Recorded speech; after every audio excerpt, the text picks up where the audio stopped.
M R ಜಿಂಡನ್ ಅವರಿಗೆ ತುಂಬ ತುಂಬ ಧನ್ಯವಾದಗಳು. ನಾನು ಇವಾಗ ಗಾಡಿ ಓಡಿಸ್ಕೊಂಡು ಬರ್ತಾಯಿದ್ದೆ. ತುಂಬ ತುಂಬ ಧನ್ಯವಾದಗಳು. ಹಾಯ್,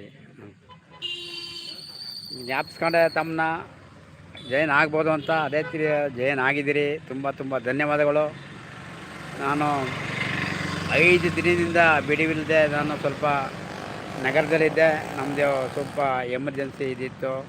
ಅದಕ್ಕೋಸ್ಕರವಾಗಿ ನಮಗೆ ಇದರಿಂದ ನಾನು ಏನು ಲೈವ್ ಮಾಡೋಕ್ಕಾಗಲಿಲ್ಲ. ಆದ್ದರಿಂದ ನೋಡಿ ಇವಾಗ ನಾನು ಸ್ಟಾರ್ಟ್ ಮಾಡಿ ಒಂದು 5 ನಿಮಿಷ ಆಯಿತು. ಅಂದರೆ ನಾನು ಅಲ್ಲಿಂದ ಮನೆ ಕಡೆಗೆ ಹಂಗೆ ಬರ್ತಾಯಿದ್ದೆ. ತಾವು ಜೈನ್ ಆಗ್ತಿದ್ದೀರಿ ಅಂತ ನನಗೆ ಚೆನ್ನಾಗೇ ಗೊತ್ತು. ಹಾಗೆ ಥರ ಅಂತ ಆಗಿದ್ದೀರಿ. ತುಂಬ ಧನ್ಯವಾದಗಳು. ಮನೆ ಕಡೆ ಬರ್ತಾಯಿದ್ದೆ, ಆದ್ದರಿಂದ ತುಂಬ ತುಂಬ ನಮಸ್ಕಾರ ತಮಗೆ ಅಂತ ಹೇಳ್ತಾ